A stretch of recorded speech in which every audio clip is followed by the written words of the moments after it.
نه حوزی او، این حوزی اوتی آورده. مال نخطه که بسیار خورده دم کده اینجا، یعنی سن میقفه میشه که ترق سر نشوه. یا ترقص میشد عثمان اینگاش های عثمان میه وزریف میته وزریف. انا قنقراد آمده ای کشار، من را قنقراد میگن، انا قنقراد میگن ولی کشر سیام که میکنم. این کشر در او نزدیک که 50 متر راسته یعنی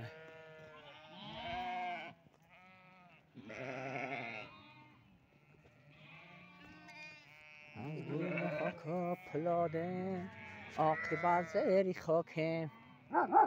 حسن دنیا دلبر است، هرچی باشد کمتر است.